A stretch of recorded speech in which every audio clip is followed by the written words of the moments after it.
welcome back to my channel. My name is Angie. Today I'm going to be making this fall gold baddie type set. And I'm going to be using these long almond nail tips I got off of Amazon. And by the way, you guys, everything I use will always be linked in the description box below. You guys already know. By the way, this box of nail tips has around 15 different sizes, I believe. So there's like half sizes in between like 7 and 8. Before we start applying gel to the nails, I'm going to go ahead and buff the tips with a nail buffing block. This will ensure the gel sticks and doesn't chip away. If you guys are new to my channel, I always love to use my B071 nude shade from Beetles. This is my favorite nude to use for French tips. Also, if you guys are hearing beeping in the background, I need to change my carbon monoxide smoke detector battery, so like don't mind that for right now, okay? Now this nude is a little sheer, so I'm going to go ahead and apply 2 coats of this base for the French tips. Now here's the difference between the coats. The bottom one has only 1 coat of gel and then the top one has 2. After curing, I'm going to go ahead and remove that tacky layer with a bit of isopropyl and a lint-free wipe. And this just helps create a very smooth surface for you to apply your gel on when you're doing the French tips. And then I also find that going in with a buffing block after removing that tacky layer creates a surface that doesn't have a lot of friction, so that when you're gliding your brush to create the French tip, it doesn't stick onto the nails and like paint them on unevenly, and it glides smoothly. I find that doing this creates a much cleaner look. So one of the gels I'll be using today is this dark brown gel from Ozeal. I think that's how you pronounce it. You guys may know, like, I like to use Beetles for most of my gels. However, this brand Ozeal, I've been using their light gray gel for all of my opium sets, and the consistency is amazing, and I love how pigmented their colors are. The next shade I'll be using is A824 from Beetles, and this is more of like a light beige color. I feel like this would be really cute for fall when we're doing like leopard print nails, so I wanted to use it to contrast the dark brown.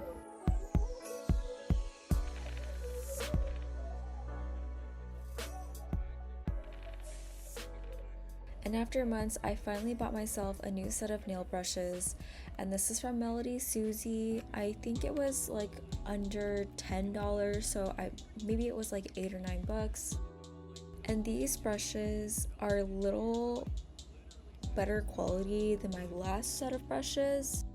And I'm going to show you how I tailor my long skinny brush to get that perfect French tip brush. So right off the bat, she's looking a little thick. We're gonna go ahead and trim the hairs down. For comparison, here's my last brush, and here's the current brush.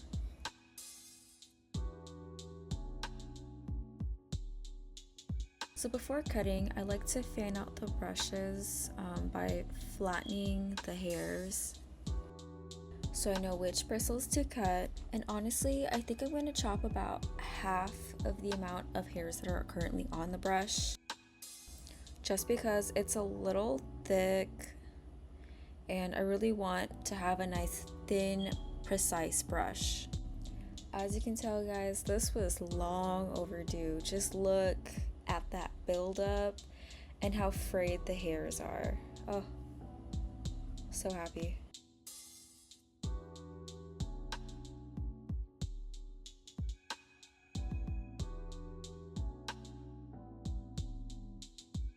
So for this set, I'm going for more of a mismatched type of French tip design, if that makes any sense.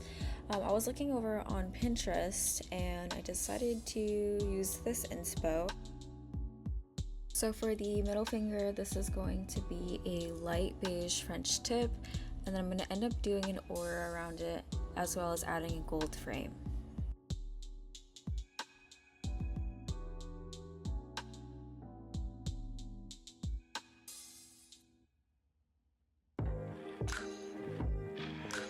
So the next nail that's going to share the same color for the French tip is going to be the pointer finger of the other hand. Now Now normally I would like to do a deep almond French, however this set looks a lot better, especially when we're using like an almond or a stiletto nail tip to do more of a Y2K French tip, or like a flatter French tip, if that makes any sense.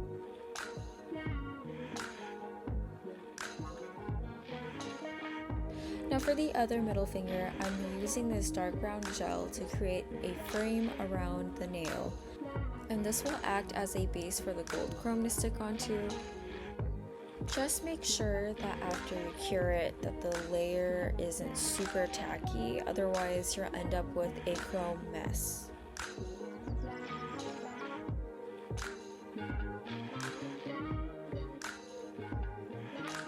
Now for the other thumb, I'm using the same dark brown gel and we're doing the same French tip, just a basic French tip.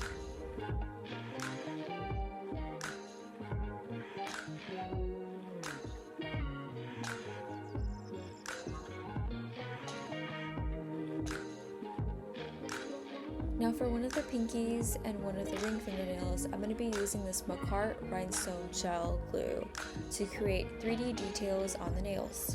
When you're laying down the glue, try to make the lines more tapered when you get to the end, just so it doesn't look too bulky on the nail. I'm going to be adding 3 lines in total. After curing, I'm going to be applying a base of black gel, just so that the chrome has something to stick to.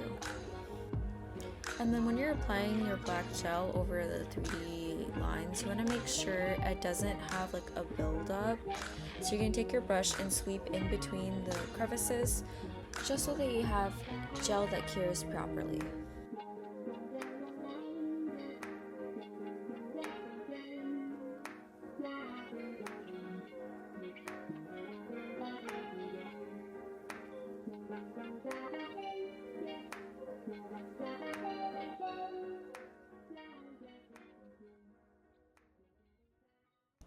For this set, I'm using a gold chrome that's more on the yellowy side rather than the brassy side. And I'll be applying it to the frame that we made earlier, as well as the 3D detailed nail. And after you chrome it, you want to make sure you dust off any excess with a brush, just so that your top coat doesn't get contaminated with all that chrome. It's kind of funny, you guys, I kind of don't like the molten gold chrome look just because I kind of feel like it's bulky, but everyone that's seen my nails have said that this is their favorite nail out of the entire set.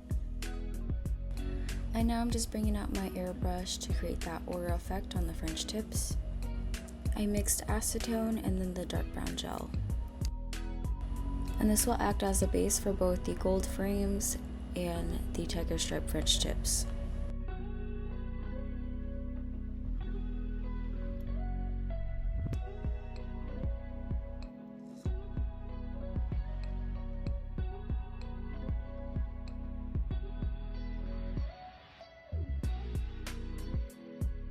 And now to protect the aura design, I'm going ahead and applying a layer of top coat so that when we're doing our stripes, we don't accidentally ruin the aura.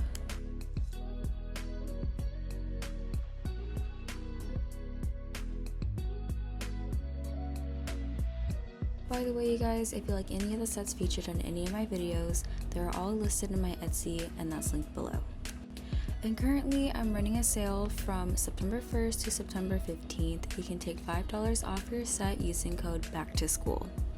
And as always, all US orders get free shipping, and all orders come with a nail file, nail buffer, sticky tabs, and nail glue.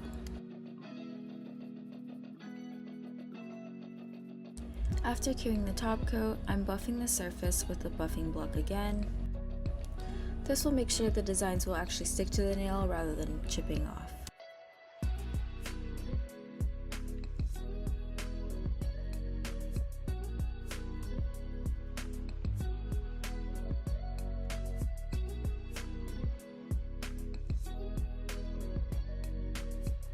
Using the dark brown gel, I'm applying the stripes onto the nails.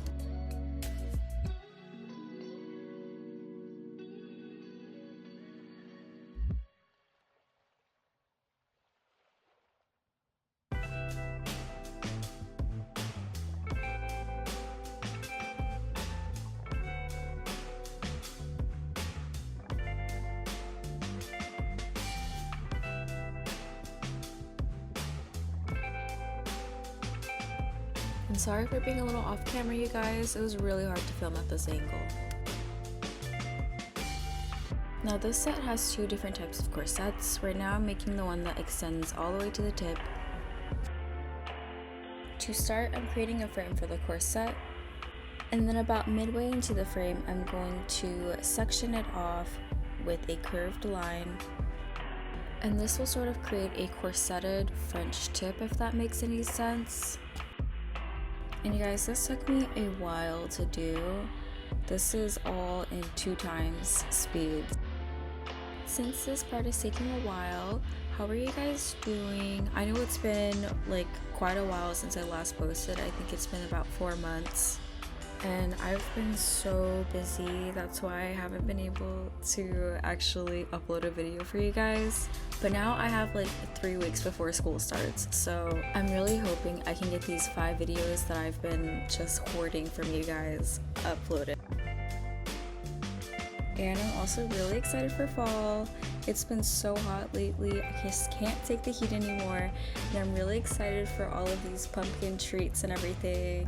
I'm debating on whether or not I should do Halloween nails. I feel like maybe I should do a little Halloween special type of video, but I'm not sure if I'm gonna actually list them on my shop. What do you guys think? Do you think I should or not? Just go ahead and leave it in the comments below. Anyways, back to the nails. Now that we're finally done with the designs, we can go ahead and start on our charms.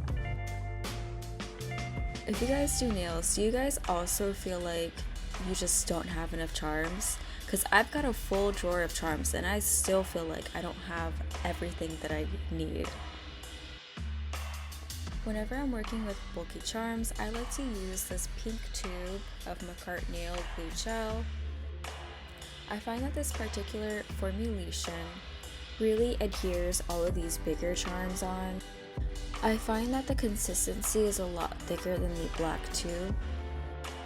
However, it also isn't a no wipe formulation, so you're gonna have to top coat all the areas that you applied the glue on, just because it's gonna be really tacky in that area after you cure it.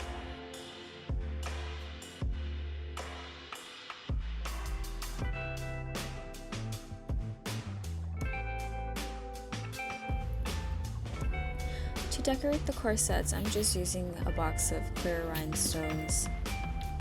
The one thing that makes me mad about buying clear rhinestones nowadays is that the box comes with like these little tiny beads, and that's not what I'm looking for. I'm looking for rhinestones.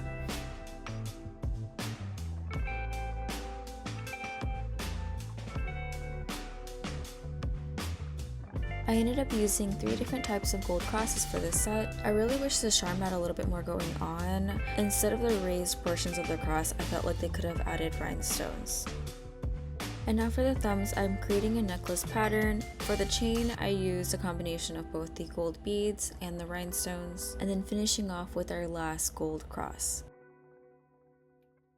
Anytime I'm working with the gold beads or anything shiny like this, or it has like a pearlescent coating, I like to apply a little bit of glue on top just to keep that coating intact.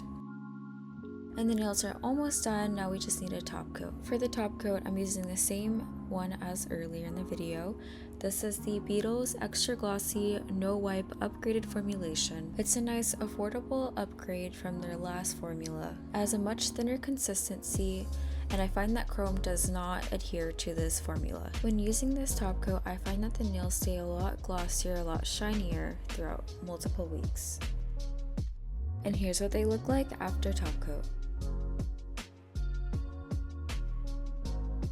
And that's all I have for you guys today. Don't forget to leave a like, comment on what you want to see next, subscribe for more content like this, and I'll see you guys next time. Bye!